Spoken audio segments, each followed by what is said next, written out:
Greetings, creators, and welcome back to my channel. Today we're continuing Trinidad and Tobago's Hope, Thomas Schuff, Chapter 27, Short Stories, All True. In December 1995, I attended a class for CPAs that I needed for continuing education requirements in order to keep my CPA license. There were about 100 students attending. I sat in the second row from the back. I turned around and talked to the auditor behind me. He said he was an employee for one of the big CPA firms. I asked him what he did there. He said he audited banks. I found him interested. I asked him if he could teach me a few things. He said, "Sure. What can I teach you?" I replied, "On a 100,000 bank loan, how much legal tender does the bank have to loan in order for the bank to legally own the bank promissory note?" He responded, "That's easy, 100,000. "Does the bank record a loan from the borrower in the amount of 100,000? I asked. He said, "No. Why would you loan the bank 100,000? You are the borrower. You are going to the bank for the loan, not the reverse." I said, "I get it. I loan the bank the promissory note and they loan me something. Am I right?" He wanted to know where I graduated from. He said, "The bank loans you 100,000 from other depositors' money." I asked, "Is a check money or merely an order to pay money?" He responded, "It doesn't matter. You can get cash for the check." I responded back, "Legally, what is it? Money or merely an order to pay money?" He again replied, "We think of it as money." I said, "I do not care what you think. I want to know the law. Do you have the competence to know?" I knew he had to say he did because he did the audit. He responded, "Legally, it is not money." I asked, "Does the bank record legal tender as a bank asset?" He answered, "Yes." I asked, "Does a bank liability mean that the bank owes legal tender?" He said, "Yes." Then he asked, "Why are you asking all these questions?" I said that several CPA bank auditors I knew had said that bank loans were a fraud, and I wanted to know more. He exploded and said that whoever was selling those manuals and tapes should be put in jail. I thought to myself, I never mentioned a manual or tapes. I realized he knew about them from some other source. He demanded to know who I was. I gave him my CPA business card. He looked at my name and said, "I have seen this name before." I suggested we go on with our discussion. I asked, "Does the bank disclose all material facts?" He said, "Yes, they have to, or it is fraudulent concealment." I asked, "Does the bank deny borrowers equal protection under the law?" He said, "No." I said, "On the 100,000 bank loan, if the bank refused to loan 100,000 of other depositors' money or legal tender, does the bank legally own the promissory note?" He said, "No, because the bank never fulfilled the agreement to loan the money." I asked, "Does the bank have to follow the Federal Reserve Bank policy and procedures when granting loans?" He said, "Of course they do. It is the law. They have no choice." I asked, "What are the bank bookkeeping entries for a loan?" He said, "The bank replaces the other depositor's cash with the promissory note."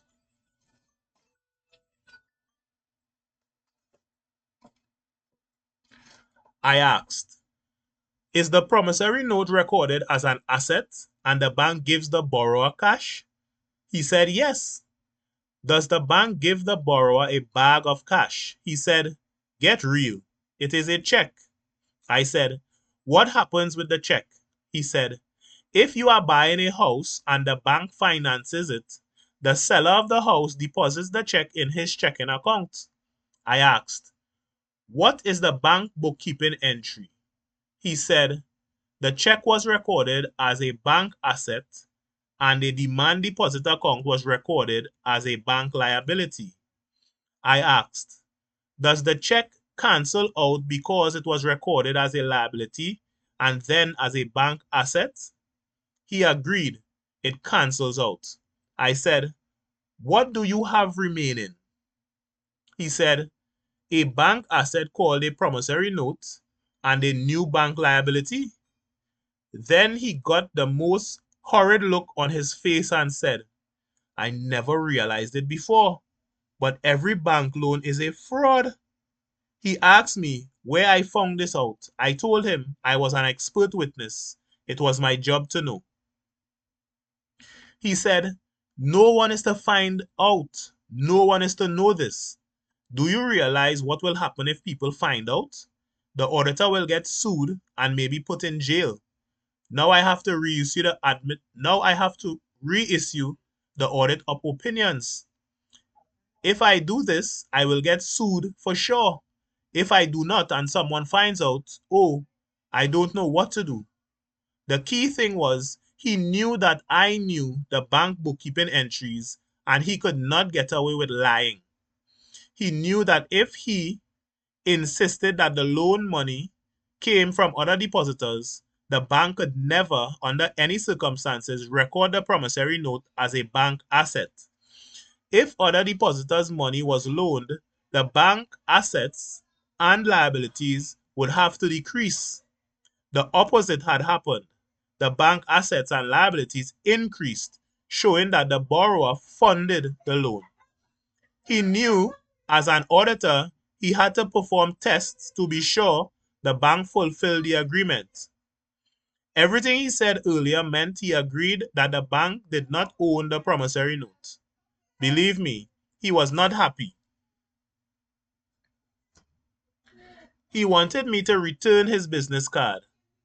I said, no, one of my clients may want to sue you someday. I told him, now that you have admitted to fraud, will you revise the audit opinion and expose it?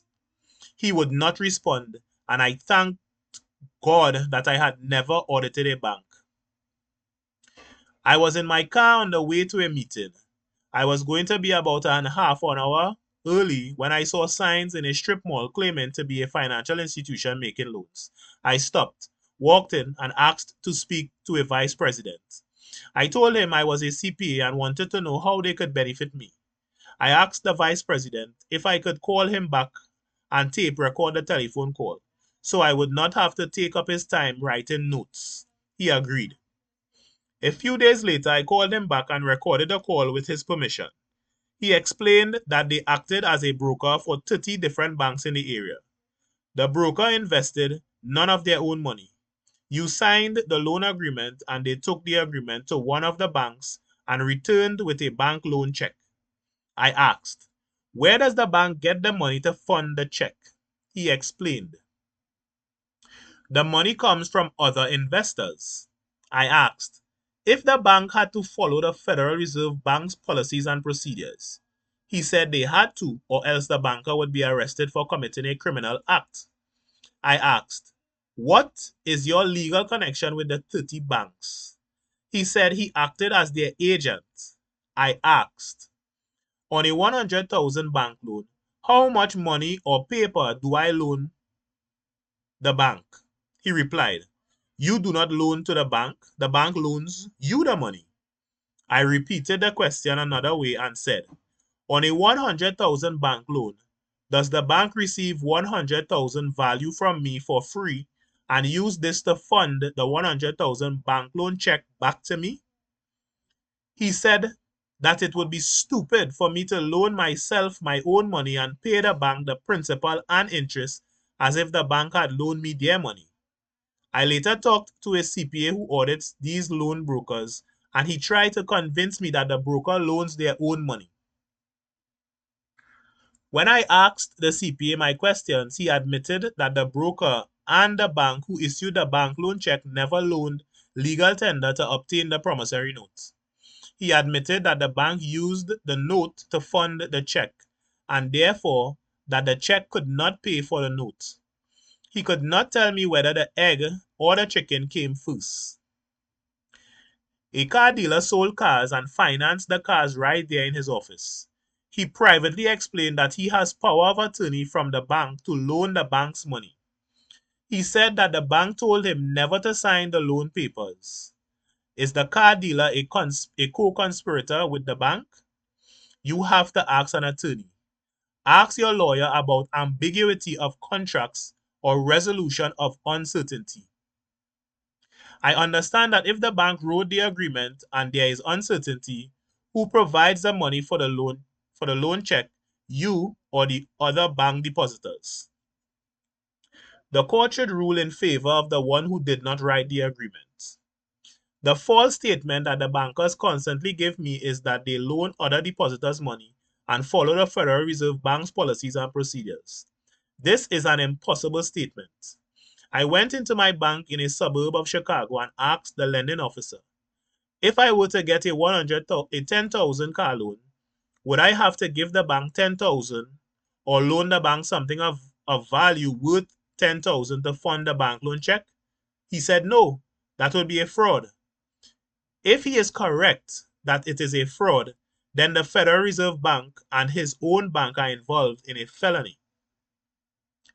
One day, when I lived in Hanover Park, Illinois, I walked up to the teller to cash a check and asked her a simple loan question. Who provides the money to fund the check? She went to get her supervisor and asked me to repeat the question. I talked in a normal tone of voice and was very polite, repeating the question. She took me to the side and said, we do not like you asking those kinds of questions in our lobby. The next day, the bank called me and told me they were closing out my account. They explained that I was a troublemaker, asking too many questions. They do not want me in their lobby asking questions or telling people how the banks operate. They sent the check through the mail. I went to their bank, to the drive-up teller, avoiding the lobby as they'd asked. I sent the check through the little tube. 10 minutes later, they refused to cash the check. No other customers were there to delay it being cashed. I asked them what the holdup was. They would not answer me. I asked them to either cash it or return it immediately. They returned it. I went directly to the police and told them that the bank had threatened me because as a CPA, I had uncovered a massive white-collar crime at the bank. To my surprise, the bank called the police saying that I'd been told to not come onto the property of the bank and had driven onto their property anyhow. How else could I cash the check? To clear out my lockbox at the bank vault, I had the police escort me for fear of being arrested. All I did was ask a question about who funded the bank loan check. They made it very clear that they did not want anyone knowing the truth. What will they do when millions of people copy and distribute my brochure and affidavits? One person walked into a bank and showed the banker my 40 most basic questions. The borrower said, I want to know the answers to these questions. The banker looked at the questions and said, who gave you these questions? The borrower would not tell them it was me. The banker said, you are not to know this. Then the banker threatened to call the FBI, claiming he should not be asking these questions. The borrower was upset and called me. I said, if the FBI claims we should not know what is in the agreement, it just proves my point that there is a fraudulent concealment and that they should arrest the banker. I said, tell the banker Tom Schaff will give the bank $1,000 if he will answer all of my questions, explaining the whole truth and nothing but the truth about the bank loan agreement under oath and under penalty of perjury. This banker was one scared puppy. Once I started asking a bank vice president these same questions, I wish I'd had a video camera to show how his hands shook. If I didn't know any better, I'd have thought he had Parkinson's disease. If he'd had a glass of water, I bet it would have been all over the floor. I walked into a bank asking for the supervisor. A lady came over. I asked her, who funds the bank loan check? Is it from capital you directly receive from the borrower, or is it from other depositors, or do you create the money?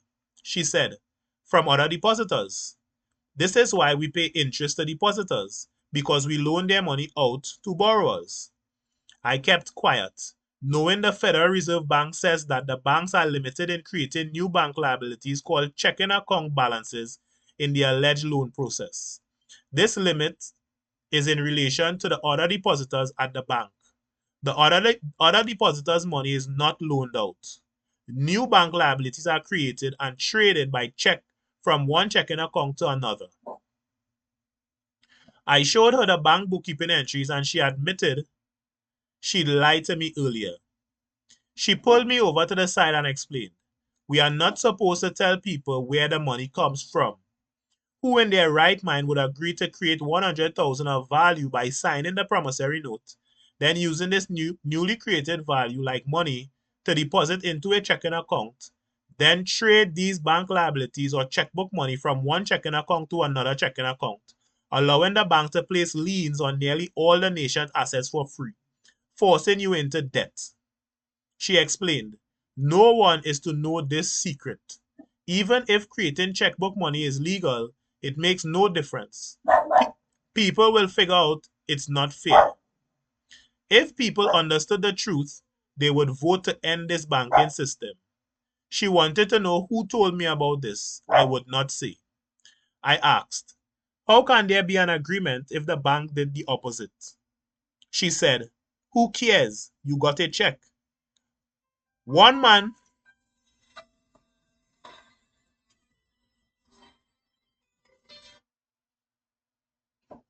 One man was going through bankruptcy.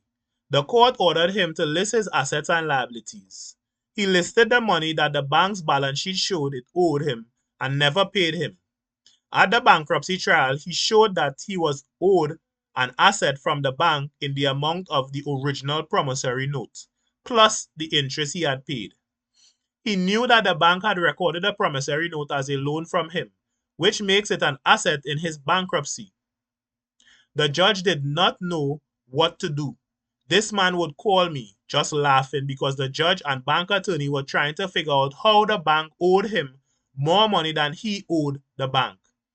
He would call me saying that when his bankruptcy case would come up in court, the judge would say, next case, and skip his case until the next month.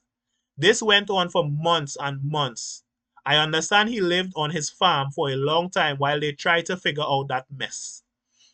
When I moved from Illinois to Tucson, Arizona, my friend helped me move.